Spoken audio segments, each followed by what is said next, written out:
ಓಂ ಶಾಂತಿ. ಮಧುರಾತಿ ಮಧುರ ಶಿವ ಪರಮಾತ್ಮ ತಂದೆಯ ಮಧುರ ಮಹಾವಾಕ್ಯವನ್ನು ಕೇಳೋಣ. ಇಂದಿನ ಮುರಳಿಯ ದಿನಾಂಕವಾಗಿದೆ 22/8/2026. ಪ್ರಾತಃ ಮುರಳಿ ಬಾಪ್ತಾದ ಮಧುಬನ್.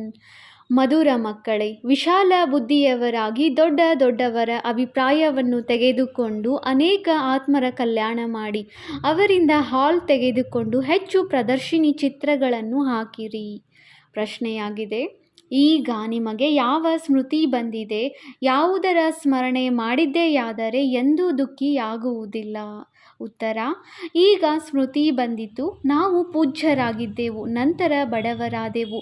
ಈಗ ಪುನಃ ತಂದೆಯು ನಮ್ಮನ್ನು ರಾಜರನ್ನಾಗಿ ಮಾಡುತ್ತಿದ್ದಾರೆ. ಈಗ ತಂದೆಯು ನಮಗೆ ಇಡೀ ವಿಶ್ವದ ಸಮಾಚಾರವನ್ನು ತಿಳಿಸುತ್ತಾರೆ. ನಾವು ವಿಶ್ವದ ಚರಿತ್ರೆ ಭೂಗೋಳವನ್ನು ಅರಿತುಕೊಂಡಿದ್ದೇವೆ. ಈ ಸ್ಮೃತಿಗಳ ಸ್ಮರಣೆ ಮಾಡಿದ್ದೆಯಾದರೆ ಎಂದೂ ತಮ್ಮನ್ನು ದುಃಖಿ ಎಂದು ತಿಳಿಯುವುದಿಲ್ಲ, ಸದಾ ಖುಷಿಯಾಗಿರುತ್ತೀರಿ. ಗೀತೆಯಾಗಿದೆ, ನಯನಹೀನನಿಗೆ ದಾರಿ ತೋರಿಸು ಪ್ರಭು. ಓಂ ಶಾಂತಿ. ಮಧುರಾತಿ ಮಧುರ ಅಗಲಿ ಹೋಗಿ ಮರಳಿ ಸಿಕ್ಕಿರುವ ಮಕ್ಕಳು, ಗೀತೆಯನ್ನು ಕೇಳಿದಿರಿ.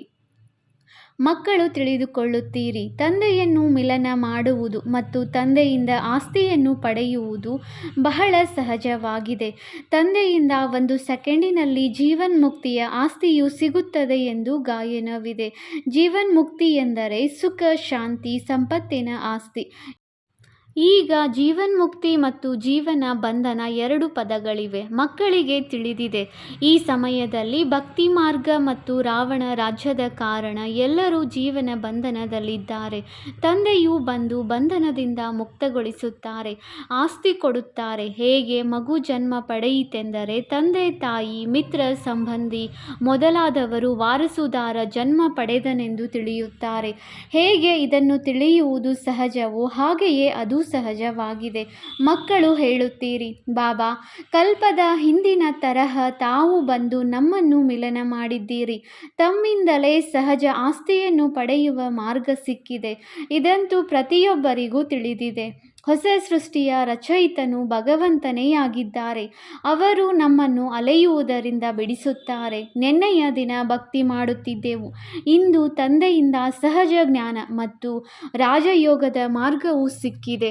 ಮಕ್ಕಳು ತಮ್ಮ ಅನುಭವವನ್ನು ತಿಳಿಸುತ್ತಾರೆ. ನಾವು ಬೀಕೆಗಳ ಮೂಲಕ ಕೇಳಿದೆವು.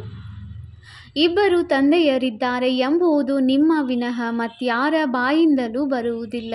ನಿಮ್ಮ ಪ್ರತಿಯೊಂದು ಮಾತು ಅದ್ಭುತವಾಗಿದೆ. ಈಗ ಸ್ಮೃತಿಯಲ್ಲಿ ಬರುತ್ತದೆ. ಯಾರು ಇಲ್ಲಿನವರಾಗಿರುವರೋ ಅವರಿಗೆ ಕೂಡಲೇ ಸ್ಮೃತಿಯಲ್ಲಿ ಬಂದು ಬಿಡುವುದು. ಕೆಲವರಿಗೆ ಸ್ಮೃತಿಯಲ್ಲಿ ಬಂದರೂ ಸಹ ಮಾಯೆಯು ಆ ಸಮಯದಲ್ಲಿ ಜೋರಾಗಿ ಪೆಟ್ಟುಕೊಟ್ಟು ವಿಸ್ಮೃತಿ ಮಾಡಿಬಿಡುತ್ತದೆ. ಇದರಲ್ಲಿ ಮಕ್ಕಳು ಬಹಳ ಎಚ್ಚರಿಕೆಯಿಂದ ಇರಬೇಕಾಗಿದೆ.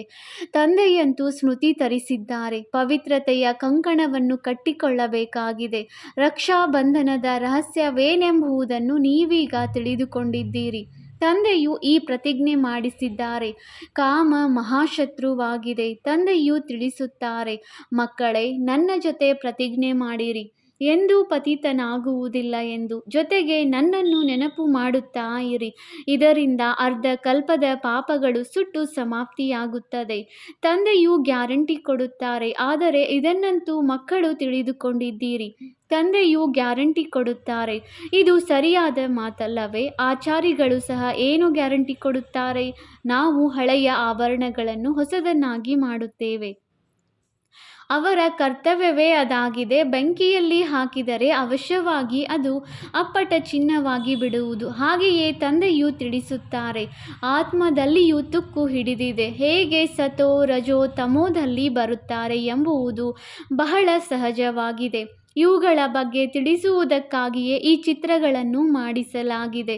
ಹೇಗೆ ಯೂನಿವರ್ಸಿಟಿ ಕಾಲೇಜುಗಳಲ್ಲಿಯೂ ಅನೇಕ ಪ್ರಕಾರದ ನಕ್ಷೆಗಳು ಇರುತ್ತವೆಯಲ್ಲವೇ?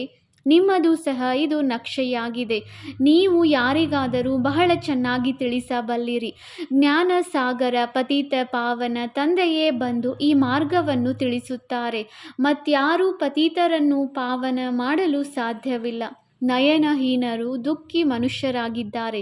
ನೀವು ಮಕ್ಕಳಿಗೆ ತಿಳಿದಿದೆ, ಮೊದಲ 2 ಯುಗಗಳಲ್ಲಿ ದುಃಖವೂ ಇರುವುದಿಲ್ಲ, ಭಕ್ತಿಯೂ ಇರುವುದಿಲ್ಲ. ಅದು ಸ್ವರ್ಗವಾಗಿದೆ. ಭಾರತದ ಈ ಸಮಯದ ಮನುಷ್ಯರು ಮತ್ತು ಭಾರತದ ಪ್ರಾಚೀನ ಮನುಷ್ಯರಲ್ಲಿ ಅಂತರವಿದೆಯಲ್ಲವೇ? ಆದರೆ ಇದನ್ನು ಮತ್ಯಾರೂ ತಿಳಿದುಕೊಂಡಿಲ್ಲ. ಎಷ್ಟೊಂದು ಪೂಜೆ ನಡೆಯುತ್ತದೆ, ಯಾರು ಸಾಹುಕಾರರಾಗುವರೋ ಅಷ್ಟೆಷ್ಟು ದೇವಿ ದೇವತೆಗಳಿಗೆ ಆಭರಣಗಳನ್ನು ತೊಡಿಸುತ್ತಾರೆ. ಇದರಲ್ಲಿ ಈ ತಂದೆಯು ಅನುಭವಿಯಾಗಿದ್ದಾರೆ. ಬಾಂಬೆಯಲ್ಲಿ ಲಕ್ಷ್ಮೀನಾರಾಯಣರ ಯಾವ ಮಂದಿರವಿದೆಯೋ ಅದರ ಟ್ರಸ್ಟಿಯು ಲಕ್ಷ್ಮೀನಾರಾಯಣರಿಗಾಗಿ ವಜ್ರಗಳ ಹಾರವನ್ನು ಮಾಡಿಸಿದ್ದರು. ಬ್ರಹ್ಮ ತಂದೆಗೆ ಆ ಟ್ರಸ್ಟಿಯ ಹೆಸರು ನೆನಪಿದೆ. ಮೊದಲು ಶಿವ ತಂದೆಯ ಮಂದಿರವನ್ನು ಮಾಡಿಸಿದಾಗ ಅವರನ್ನು ಬಹಳ ಶೃಂಗರಿಸುತ್ತಿದ್ದರು. ನಂತರ ದೇವತೆಗಳ ಮಂದಿರಗಳನ್ನು ಕಟ್ಟಿಸಿದರು. ಆಗ ಲಕ್ಷ್ಮೀನಾರಾಯಣ ಮೊದಲಾದವರಿಗೆ ಆಭರಣಗಳನ್ನು ತೊಡಿಸಿದರು. ಆ ಸಮಯದಲ್ಲಿ ಇನ್ನೆಷ್ಟು ಹಣವಿರಬಹುದು? ಮಹಮ್ಮದ್ ಗಜ್ನಿಯು ಒಂಟೆಗಳ ಮೇಲೆ ಎಷ್ಟೊಂದು ತುಂಬಿಕೊಂಡು ಹೋದನು. ಭಾರತದಲ್ಲಿ ಎಷ್ಟೊಂದು ಧನವಿತ್ತು. ನೀವೀಗ ಯಥಾರ್ಥ ರೀತಿಯಲ್ಲಿ ತಿಳಿದುಕೊಂಡಿದ್ದೀರಿ. ನಮ್ಮ ಭಾರತವು ಹೇಗಿತ್ತು? ನಮ್ಮ ಭಾರತದಲ್ಲಿ ಕುಬೇರನ ಖಜಾನೆ ಇತ್ತು. ವಜ್ರ ವೈಡೂರ್ಯಗಳ ಮಂದಿರಗಳನ್ನು ಕಟ್ಟಿಸಿದ್ದರು. ಈಗ ಅದೇನೂ ಇಲ್ಲ. ಎಲ್ಲವನ್ನೂ ಲೂಟಿ ಮಾಡಿ ತೆಗೆದುಕೊಂಡು ಹೋದರು. ಈಗಂತೂ ಯಾವ ಗತಿಯಾಗಿದೆ? ನೀವೇ ಪೂಜ್ಯರಾಗಿದ್ದೀರಿ. ನಂತರ ನೀವೇ ಪೂರ್ಣ 84 ಜನ್ಮಗಳನ್ನು ತೆಗೆದುಕೊಂಡು ಬಡವರಾಗಿದ್ದೀರಿ. ಇಂತಿಂತಹ ಮಾತುಗಳನ್ನು ಮತ್ತೆ ಮತ್ತೆ ಸ್ಮರಣೆ ಮಾಡಿಕೊಳ್ಳಬೇಕು. ಆಗ ಎಂದೂ ನೀವು ನಿಮ್ಮನ್ನು ದುಃಖಿ ಎಂದು ತಿಳಿದುಕೊಳ್ಳುವುದಿಲ್ಲ. ಮನಸ್ಸಿನಲ್ಲಿ ಸ್ಮರಣೆ ಮಾಡುತ್ತಾ ಇರಿ. ನಾವು ತಂದೆಯಿಂದ ಏನನ್ನು ಪಡೆಯುತ್ತಿದ್ದೇವೆ? ತಂದೆಯು ಬಂದು ನಮಗೆ ಇಡೀ ವಿಶ್ವದ ಸಮಾಚಾರವನ್ನು ತಿಳಿಸುತ್ತಾರೆ. ಈ ವಿಶ್ವದ ಚರಿತ್ರೆ ಭೂಗೋಳವನ್ನು ಯಾರೂ ತಿಳಿದುಕೊಂಡಿಲ್ಲ. ನಿಮಗೆ ತಿಳಿದಿದೆ, ಮೊದಲು ಒಂದು ಧರ್ಮ, ಒಂದು ರಾಜ್ಯ, ಒಂದು ಮತ, ಒಂದು ಭಾಷೆ ಇತ್ತು. ಎಲ್ಲರೂ ಸುಖಿಯಾಗಿದ್ದರು. ನಂತರ ಈಗೀಗ ಇವರೆಲ್ಲರೂ ಪರಸ್ಪರ ಹೊಡೆದಾಡತೊಡಗಿದರು ಮತ್ತು ಭಾರತವು ತುಂಡು ತುಂಡಾಯಿತು. ಮೊದಲು ಈ ರೀತಿ ಇರಲಿಲ್ಲ. ಅಲ್ಲಿ ಯಾವುದೇ ಪ್ರಕಾರದ ದುಃಖವಿರಲಿಲ್ಲ. ಕಾಯಿಲೆಯ ಹೆಸರು ಗುರುತು ಇರಲಿಲ್ಲ. ಅದರ ಹೆಸರೇ ಆಗಿದೆ ಸ್ವರ್ಗ. ನಿಮಗೆ ತಮ್ಮ ಸ್ಮೃತಿ ಬಂದಿದೆ. ಅವಶ್ಯವಾಗಿ ಕಲ್ಪ ಕಲ್ಪವೂ ನಮಗೆ ವಿಸ್ಮೃತಿಯಾಗುತ್ತದೆ. ನಂತರ ಸ್ಮೃತಿಗೆ ಬರುತ್ತದೆ. ಮೊದಲನೇ ತಪ್ಪೇನೆಂದರೆ ರಚಯಿತ ಮತ್ತು ರಚನೆಯನ್ನು ಮರೆತು ಹೋದಿರಿ. ನೀವೀಗ ಆದಿ ಮಧ್ಯ ಅಂತ್ಯವನ್ನು ತಿಳಿದುಕೊಂಡಿದ್ದೀರಿ. ಸತ್ಯಯುಗದಲ್ಲಿಯೂ ಈ ಜ್ಞಾನವು ಇರುವುದಿಲ್ಲ. ಅಂದ ಮೇಲೆ ಪರಂಪರೆಯಿಂದ ನಡೆಯಲು ಹೇಗೆ ಸಾಧ್ಯ? ಆ ಸಮಯದಲ್ಲಿ ಮುಖ್ಯವಾಗಿ ರಾಜರೇ ಇರುತ್ತಾರೆ. ಋಷಿಮುನಿಗಳು ಇರುವುದಿಲ್ಲ. ಇವರು ದ್ವಾಪರದಿಂದ ಬರುತ್ತಾರೆ. ಋಷಿಮುನಿ ಮೊದಲಾದವರಿಗೆ ಆಹಾರ ಪಾನೀಯಗಳು ಸಹ ರಾಜರಿಂದಲೇ ಸಿಗುತ್ತದೆ. ರಾಜರು ಸಂಭಾಲನೆ ಮಾಡುತ್ತಾರೆ, ಏಕೆಂದರೆ ಸನ್ಯಾಸ ಮಾಡಿದ್ದಾರಲ್ಲವೇ? ಪ್ರಾಚೀನ ಭಾರತದ ಪ್ರಾಚೀನ ರಾಜಯೋಗವೆಂದು ಗಾಯನವಿದೆ. ಪ್ರಾಚೀನ ಋಷಿಮುನಿಗಳು ಎಂದು ಹೇಳುವುದಿಲ್ಲ. ಅವರು ದ್ವಾಪರದಲ್ಲಿಯೇ ಬರುತ್ತಾರೆ. ಅವರು ರಾಜರ ಆಧಾರದ ಮೇಲೆ ನಡೆಯುತ್ತಾರೆ. ನಾವು ರಚಯಿತ ಮತ್ತು ರಚನೆಯನ್ನು ಅರಿತುಕೊಂಡಿಲ್ಲವೆಂದು ಹೇಳುತ್ತಾರೆ. ಆದ್ದರಿಂದ ತಂದೆಯು ಹೇಳುತ್ತಾರೆ, ಸ್ವಯಂ ರಾಜರು ಸಹ ಇದನ್ನು ತಿಳಿದುಕೊಂಡಿರಲಿಲ್ಲ. ಈ ಪ್ರಪಂಚದಲ್ಲಿ ಯಾರೂ ಈ ಜ್ಞಾನವನ್ನು ತಿಳಿದುಕೊಂಡಿಲ್ಲ. ಈಗ ನೀವು ಮಕ್ಕಳು ಬುದ್ಧಿವಂತರಾಗಿದ್ದೀರಿ. ಯಾರು ಲಕ್ಷ್ಮೀನಾರಾಯಣರ ಮಂದಿರಗಳನ್ನು ಕಟ್ಟಿಸಿದ್ದಾರೆಯೋ ಅವರಿಗೂ ನೀವಿದನ್ನು ಬರೆದು ಕಳುಹಿಸಿರಿ. ನೀವು ಇಷ್ಟು ಲಕ್ಷಾಂತರ ರೂಪಾಯಿಗಳನ್ನು ಖರ್ಚು ಮಾಡಿ ಮಂದಿರವನ್ನು ಕಟ್ಟಿಸಿದ್ದೀರಿ. ಆದರೆ ಅವರ ಜೀವನ ಕಥೆಯನ್ನು ತಾವು ತಿಳಿದುಕೊಂಡಿದ್ದೀರಾ? ಇವರು ಈ ರಾಜ್ಯವನ್ನು ಹೇಗೆ ಪಡೆದರು? ನಂತರ ಎಲ್ಲಿ ಹೋದರು? ಈಗ ಎಲ್ಲಿದ್ದಾರೆ ಎಂಬುದೆಲ್ಲ ರಹಸ್ಯವನ್ನು ನಾವು ನಿಮಗೆ ತಿಳಿಸುತ್ತೇವೆ. ಈ ರೀತಿ ಅವರಿಗೆ ಬರೆದು ಕಳುಹಿಸಿರಿ. ನೀವು ಮಕ್ಕಳು ಪ್ರತಿಯೊಬ್ಬರ ಜೀವನ ಚರಿತ್ರೆಯನ್ನು ಅರಿತುಕೊಂಡಿದ್ದೀರಿ. ಅಂದ ಮೇಲೆ ಏಕೆ ಬರೆಯಬಾರದು? ನಮಗೆ ಸಮಯ ಕೊಟ್ಟರೆ ನಾವು ಒಬ್ಬೊಬ್ಬರ ಜೀವನ ಕಥೆಯನ್ನು ತಿಳಿಸುತ್ತೇವೆ ಎಂದು ಹೇಳಿರಿ. ಶಿವನ ಮಂದಿರವನ್ನು ಕಟ್ಟಿಸುತ್ತಾರೆ ಅಂದ ಮೇಲೆ ಅವರಿಗೂ ನೀವು ತಿಳಿಸಿರಿ. ಕಾಶಿಯಲ್ಲಿ ಶಿವನ ಮಂದಿರವು ಎಷ್ಟು ದೊಡ್ಡದಾಗಿದೆ. ಅಲ್ಲಿಯೂ ಟ್ರಸ್ಟಿಗಳಿರುತ್ತಾರೆ. ದೊಡ್ಡವರಿಗೆ ತಿಳಿಸುವ ಪ್ರಯತ್ನ ಪಡಬೇಕಾಗಿದೆ. ದೊಡ್ಡ ವ್ಯಕ್ತಿಗಳು ತಿಳಿದುಕೊಂಡರೆ ಅವರ ಮಾತು ಅನೇಕರಿಗೆ ಪ್ರಭಾವ ಬೀರುತ್ತದೆ. ಬಡವರು ಬಹುಬೇಗನೆ ಒಪ್ಪಿಕೊಳ್ಳುತ್ತಾರೆ. ಆದ್ದರಿಂದ ದೊಡ್ಡ ವ್ಯಕ್ತಿಗಳ ಸಹಯೋಗವನ್ನು ತೆಗೆದುಕೊಳ್ಳಬೇಕಾಗಿದೆ. ಅವರಿಂದ ಅನಿಸಿಕೆಯನ್ನು ಬರೆಸಿಕೊಳ್ಳಬೇಕು, ಏಕೆಂದರೆ ಅವರ ಅಭಿಪ್ರಾಯವೂ ಸಹ ಬಹಳ ಸಹಯೋಗ ನೀಡುತ್ತದೆ. ವಾಸ್ತವದಲ್ಲಿ ಅವರು ಇದರ ಬಗ್ಗೆ ಎಷ್ಟು ಹೇಳಬೇಕೋ ಅಷ್ಟು ಅಷ್ಟು ಹೇಳುತ್ತಿಲ್ಲ. ನೀವು ರಾಷ್ಟ್ರಪತಿಗೂ ತಿಳಿಸುತ್ತೀರಿ, ಚೆನ್ನಾಗಿದೆ ಚೆನ್ನಾಗಿದೆ ಎಂದು ಹೇಳುತ್ತಾರೆ. ಮುಖ್ಯಮಂತ್ರಿ, ರಾಜ್ಯಪಾಲ ಮೊದಲಾದವರು ಉದ್ಘಾಟನೆ ಮಾಡುತ್ತಾರೆ. ಈ ಬ್ರಹ್ಮ ಕುಮಾರ ಕುಮಾರಿಯರು ಈಶ್ವರನೊಂದಿಗೆ ಮಿಲನ ಮಾಡುವ ಬಹಳ ಒಳ್ಳೆಯ ಸಹಜ ಮಾರ್ಗವನ್ನು ತಿಳಿಸುತ್ತಾರೆಂದು ಬರೆಯುತ್ತಾರೆ. ಆದರೆ ಈಶ್ವರನೆಂದರೆ ಯಾರು ಎಂಬುದೇನನ್ನೂ ತಿಳಿದುಕೊಂಡಿಲ್ಲ.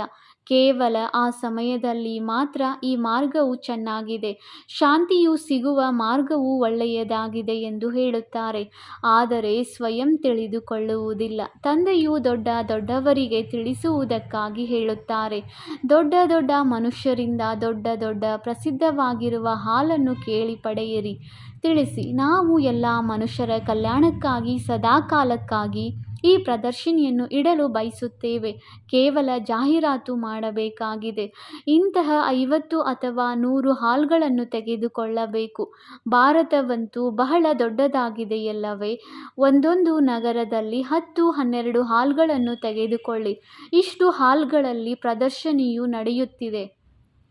ಯಾರು ತಿಳಿದುಕೊಳ್ಳಬೇಕಾಗಿದೆಯೋ ಅವರು ತಿಳಿದುಕೊಳ್ಳಬಹುದು ಎಂದು ಪತ್ರಿಕೆಗಳಲ್ಲಿ ಬರಲಿ. ಆಗ ಅನೇಕರ ಕಲ್ಯಾಣವಾಗುವುದು. ಮಕ್ಕಳಿಗೆ ಬಹಳ ವಿಶಾಲ ಬುದ್ಧಿಯಾಗಬೇಕು. ಮಕ್ಕಳು ಸರ್ವೀಸ್ ಮಾಡಬೇಕಲ್ಲವೇ? ತಂದೆಯು ಎಲ್ಲ ಮಕ್ಕಳಿಗೆ ಹೇಳುತ್ತಾರೆ, ಪ್ರದರ್ಶಿನಿಗಳನ್ನು ಬಹಳ ಜೋರಾಗಿ ಮಾಡಿರಿ. ತಂದೆಯು ತಯಾರು ಮಾಡಿಸುತ್ತಿದ್ದಾರೆ. ಮಕ್ಕಳು ಪ್ರಯತ್ನ ಪಡಬೇಕಾಗಿದೆ. ಇವೆಲ್ಲವೂ ತಿಳಿದುಕೊಳ್ಳುವ ಮಾತುಗಳಾಗಿವೆ. ಭಗವಂತನು ಬರುತ್ತಾರೆ. ಪ್ರಜಾಪಿತ ಬ್ರಹ್ಮರವರ ಮೂಲಕ ಪ್ರಜೆಗಳ ರಚನೆಯನ್ನು ರಚಿಸುತ್ತಾರೆ ಅಂದ ಮೇಲೆ ಅವಶ್ಯವಾಗಿ ಎಷ್ಟು ಬ್ರಾಹ್ಮಣರನ್ನು ರಚಿಸಿರಬಹುದು. ಈಗ ಪುನಃ ರಚಿಸುತ್ತಿದ್ದಾರೆ. ಎಷ್ಟೊಂದು ಬ್ರಾಹ್ಮಣ ಬ್ರಾಹ್ಮಣಿಯರಿದ್ದಾರೆ. ತಂದೆಯು ಸಂಗಮದಲ್ಲಿ ಈ ಬ್ರಾಹ್ಮಣ ಧರ್ಮವನ್ನು ರಚಿಸಿದ್ದಾರೆ. ನೀವು ಪ್ರತ್ಯಕ್ಷದಲ್ಲಿ ನೋಡುತ್ತಿದ್ದೀರಿ ಮತ್ತು ತಿಳಿದುಕೊಳ್ಳುತ್ತಿದ್ದೀರಿ. ಈ ಮಾತುಗಳು ಮತ್ಯಾವುದೇ ಶಾಸ್ತ್ರಗಳಲ್ಲಿ ಇಲ್ಲ. ನೀವು ಮಕ್ಕಳು ತಿಳಿದುಕೊಂಡಿದ್ದೀರಿ. ಯಾವಾಗ ಪತಿತ ಪ್ರಪಂಚವು ಪಾವನವಾಗಬೇಕಾಗಿದೆಯೋ ಆಗಲೇ ತಂದೆಯು ಬರುತ್ತಾರೆ. ಇದು ಸಹ ತಿಳಿದಿದೆ. ಪರಮಾತ್ಮ ಪ್ರಜಾಪಿತ ಬ್ರಹ್ಮರವರ ಮೂಲಕವೇ ರಚನೆಯನ್ನು ರಚಿಸುತ್ತಾರೆ. ಆದರೆ ಯಾವಾಗ ರಚಿಸುತ್ತಾರೆ ಎಂಬುದನ್ನು ತಿಳಿದುಕೊಳ್ಳುವುದಿಲ್ಲ. ಯಾವುದೋ ಹೊಸ ರಚನೆಯನ್ನು ರಚಿಸಬಹುದೆಂದು ಅವರು ತಿಳಿದುಕೊಳ್ಳುತ್ತಾರೆ. ಬ್ರಹ್ಮನನ್ನು ಸೂಕ್ಷ್ಮವತನದಲ್ಲಿದ್ದರೆಂದು ತಿಳಿಯುತ್ತಾರೆ. ಆದರೆ ನಿಮಗೆ ತಿಳಿದಿದೆ, ಅವ್ಯಕ್ತರಾಗುವವರೆಗೆ ಪ್ರಜಾಪಿತನೂ ಬ್ರಹ್ಮನೂ ಇಲ್ಲಿಯೇ ಇರುತ್ತಾರೆ. ನೀವು ಸೂಕ್ಷ್ಮವತನಕ್ಕೆ ಹೋಗುತ್ತೀರಿ, ಪವಿತ್ರರಾಗಿ ನಂತರ ಫರಿಷ್ಠೆಗಳಾಗಿ ಬಿಡುತ್ತೀರಿ, ಸಾಕ್ಷಾತ್ಕಾರ ಮಾಡುತ್ತೀರಿ. ಅಲ್ಲಿ ಸನ್ನೆಯ ಭಾಷೆಯು ನಡೆಯುತ್ತದೆ ಎಂದು ಮಕ್ಕಳು ಬಂದು ತಿಳಿಸುತ್ತಾರೆ. ಅದು ಮೂವಿ ಪ್ರಪಂಚವಾಗಿದೆ. ನೀವು ಮೂಕ ಚಲನಚಿತ್ರವನ್ನು ನೋಡುತ್ತೀರಿ. ಈಗ ಪ್ರತ್ಯಕ್ಷದಲ್ಲಿ ಎಲ್ಲ ಮಾತುಗಳನ್ನು ತಿಳಿದುಕೊಂಡಿದ್ದೀರಿ. ಮೂಲ ವತನವು ಶಾಂತಿಧಾಮವಾಗಿದೆ. ಅಲ್ಲಿ ಆತ್ಮರಿರುತ್ತಾರೆ. ಸೂಕ್ಷ್ಮ ವತನದಲ್ಲಿ ಸೂಕ್ಷ್ಮ ಶರೀರವೂ ಇರುತ್ತದೆ ಅಂದ ಮೇಲೆ ಅಲ್ಲಿ ಯಾವುದೋ ಭಾಷೆಯು ಇರುವುದು. ನೀವು ಮಕ್ಕಳ ಬುದ್ಧಿಯಲ್ಲಿದೆ. ನಾವಾತ್ಮರ ಸ್ಥಾನವು ಶಾಂತಿಧಾಮವಾಗಿದೆ. ಇದರ ನಂತರ ಸೂಕ್ಷ್ಮವತನವಿದೆ. ಅಲ್ಲಿ ಬ್ರಹ್ಮ ವಿಷ್ಣು ಶಂಕರರು ಇರುತ್ತಾರೆ ಮತ್ತು ಇದು ಕಲಿಯುಗ ಮತ್ತು ಸತ್ಯಯುಗದ ಸಂಗಮವಾಗಿದೆ. ಇಲ್ಲಿ ತಂದೆಯು ಬರುತ್ತಾರೆ. ಇಲ್ಲಿಂದ ನೀವು ಬ್ರಾಹ್ಮಣರು ಹೋಗುತ್ತೀರಿ. ತಂದೆಯ ಮನೆ ಮತ್ತು ಮಾವನ ಮನೆಯಾಗಿದೆಯಲ್ಲವೇ? ಇಲ್ಲಿ ಇಬ್ಬರು ನಿಮ್ಮ ತಂದೆಯರಾಗಿದ್ದಾರೆ. ಬಾಪ್ದಾದ ಇಬ್ಬರು ಸಹ ಮಕ್ಕಳನ್ನು ಹೂಗಳನ್ನಾಗಿ ಮಾಡಲು ಪರಿಶ್ರಮ ಪಡುತ್ತಾರೆ. ಮುಸಲ್ಮಾನರು ಸಹ ಅಲ್ಲಾಹನ ಹೂದೋಟವೆಂದು ಹೇಳುತ್ತಿದ್ದರು. ಕರಾಚಿಯಲ್ಲಿ ಒಬ್ಬ ವ್ಯಕ್ತಿ ಇದ್ದರು. ಅವರು ಮುಂದೆ ನಿಂತು ನೋಡುತ್ತಾ ಕೆಳಗೆ ಬೀಳುತ್ತಿದ್ದರು.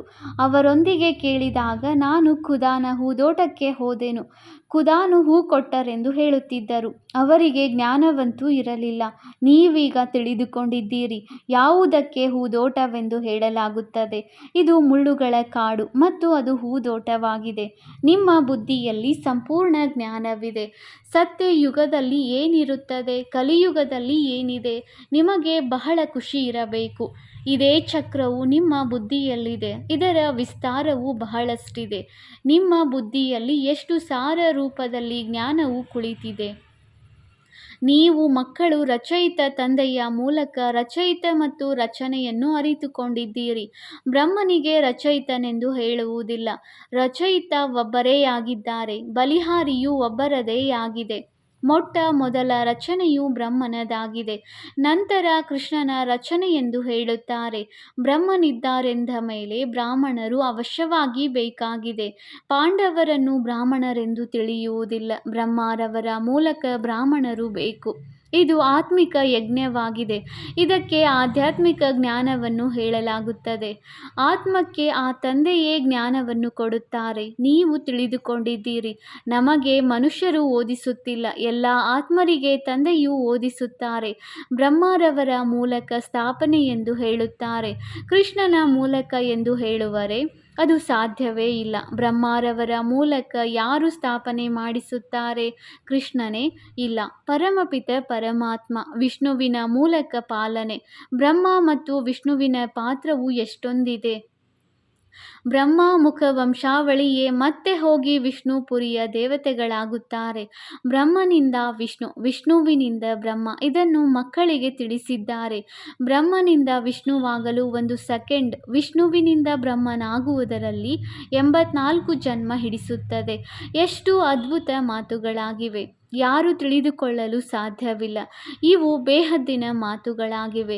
ಬೇಹದ್ದಿನ ತಂದೆಯಿಂದ ಬೇಹದ್ದಿನ ವಿದ್ಯೆಯನ್ನು ಓದಿ ಬೇಹದ್ದಿನ ರಾಜ್ಯವನ್ನು ಪಡೆಯಬೇಕಾಗಿದೆ. ಸೃಷ್ಟಿ ಚಕ್ರವನ್ನು ಅರಿತುಕೊಳ್ಳಬೇಕಾಗಿದೆ. ಆತ್ಮವೇ ಶರೀರದ ಮೂಲಕ ಅರಿತುಕೊಳ್ಳುತ್ತದೆ. ಶರೀರವು ಆತ್ಮದ ಮೂಲಕ ಜ್ಞಾನವನ್ನು ತೆಗೆದುಕೊಳ್ಳುತ್ತದೆ ಎಂದಲ್ಲ.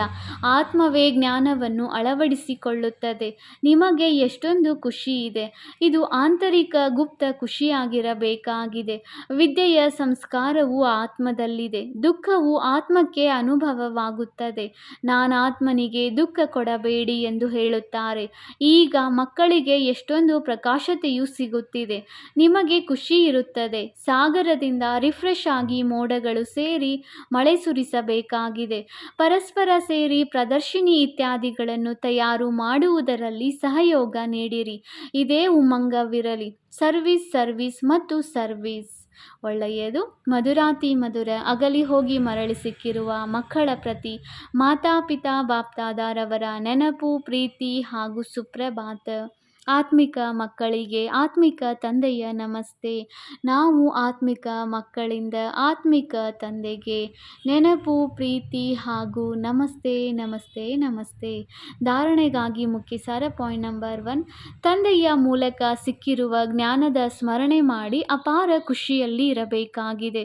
ವಿಶಾಲ ಬುದ್ಧಿಯವರಾಗಿ ಬಹಳ ಜೋರಾಗಿ ಸರ್ವಿಸ್ ಮಾಡಬೇಕಾಗಿದೆ. Point number 2. ತಂದೆಯ ಮೂಲಕ ಯಾವ ಸ್ಮೃತಿ ಸಿಕ್ಕಿದೆಯೋ ಅದನ್ನು ವಿಸ್ಮೃತಿಯಲ್ಲಿ ತಂದುಕೊಳ್ಳಬಾರದು. ತಂದೆಯೊಂದಿಗೆ ಪವಿತ್ರರಾಗಿರುವ ಯಾವ ಪ್ರತಿಜ್ಞೆ ಮಾಡಿದ್ದೀರೋ ಅದನ್ನು ಪೂರ್ಣ ನಿಭಾಯಿಸಬೇಕಾಗಿದೆ. ವರದಾನ: ನಿರ್ಲಿಪ್ತತೆಯ ಅಭ್ಯಾಸದ ಮೂಲಕ ಫರಿಷ್ಠಾ ರೂಪದ ಸಾಕ್ಷಾತ್ಕಾರ ಮಾಡಿಸುವಂತಹ ನಿರಂತರ ಸಹಜಯೋಗಿ ಭವ. ಹೇಗೆ ವಸ್ತ್ರಧಾರಣೆ ಮಾಡುವುದು ಅಥವಾ ಮಾಡದಿರುವುದು ತನ್ನ ಕೈಯಲ್ಲಿರುತ್ತದೆ, ಅದೇ ಅನುಭವವು ಈ ಶರೀರವೆಂಬ ವಸ್ತ್ರದಲ್ಲಿರಲಿ. ಹೇಗೆ ವಸ್ತ್ರವನ್ನು ಧಾರಣೆ ಮಾಡಿಕೊಂಡು ಕಾರ್ಯವನ್ನು ಮಾಡಲಾಯಿತು ಮತ್ತು ಕಾರ್ಯವು ಪೂರ್ಣಗೊಂಡ ನಂತರ ವಸ್ತ್ರದಿಂದ ಭಿನ್ನರಾದಿರಿ. ಶರೀರ ಮತ್ತು ಆತ್ಮ ಇವೆರಡರ ನಿರ್ಲಿಪ್ತತೆಯು ನಡೆಯುತ್ತಾ ಸುತ್ತಾಡುತ್ತಾ ಇರುವಾಗಲೂ ಅನುಭವವಾಗಲಿ. ಆಗಲೇ ನಿರಂತರ ಸಹಜಯೋಗಿ ಎಂದು ಹೇಳುತ್ತೇವೆ. ಈ ರೀತಿ ನಿರ್ಲಿಪ್ತರಾಗಿ ಇರುವಂತಹ ಮಕ್ಕಳ ಮೂಲಕ ಅನೇಕ ಆತ್ಮರಿಗೆ ಫರಿಷ್ಠಾ ರೂಪದ ಮತ್ತು ಭವಿಷ್ಯದ ರಾಜ್ಯ ಪದವಿಯ ಸಾಕ್ಷಾತ್ಕಾರವಾಗುತ್ತದೆ. ಅಂತ್ಯದಲ್ಲಿ ಈ ಸೇವೆಯಲ್ಲಿಯೇ ಪ್ರಭಾವ ಬೀರುತ್ತದೆ. ಸ್ಲೋಗನ್: ಸಂಗಮದ 1 ಸೆಕೆಂಡ್ ಸಹ ವ್ಯರ್ಥವಾಗಿ ಕಳೆಯುವುದು ಅರ್ಥಾತ್ 1 ವರ್ಷವನ್ನೇ ಕಳೆಯುವುದಾಗಿದೆ. ಅವ್ಯಕ್ತ ಸೂಚನೆ: ಅಪವಿತ್ರತೆಯ ಬೀಜವನ್ನು ಸಮಾಪ್ತಿ ಮಾಡಿ ಸಂಪೂರ್ಣ ಸ್ವಚ್ಛ ಪವಿತ್ರ ಆಗಿರಿ. ಬ್ರಾಹ್ಮಣ ಜೀವನದ ಆಂತರಿಕ ಆಸ್ತಿ ಸದಾ ಸುಖ ಸ್ವರೂಪ, ಶಾಂತ ಸ್ವರೂಪ, ಮನಸ್ಸಿನ ಸಂತುಷ್ಟತೆಯಾಗಿದೆ. ಅದರ ಅನುಭವ ಮಾಡುವುದಕ್ಕಾಗಿ ಮನಸ್ಸಿನ ಪವಿತ್ರತೆ ಬೇಕು. ಜಮಾ ಮಾಡುವ ವಿಧಿಯಾಗಿದೆ. ಮನಸಾ ವಾಚಾ ಕರ್ಮಣ ಪವಿತ್ರತೆ ತಳಪಾಯ ಪವಿತ್ರತೆಯಾಗಿದೆ. ಸೇವೆಯಲ್ಲಿ ಸಫಲತೆಯ ಆಧಾರವು ಪವಿತ್ರತೆಯಾಗಿದೆ. ಸಂಕಲ್ಪ ಅಥವಾ ಮಾತಿನಲ್ಲಿ ಬೇರೆ ಯಾವುದೇ ಭಾವ ಮಿಕ್ಸ್ ಆಗಿರಬಾರದು. ಭಾವದಲ್ಲಿಯೂ ಪವಿತ್ರತೆ, ಭಾವನೆಯಲ್ಲಿಯೂ ಪವಿತ್ರತೆ ಇರಲಿ. ಓಂ ಶಾಂತಿ.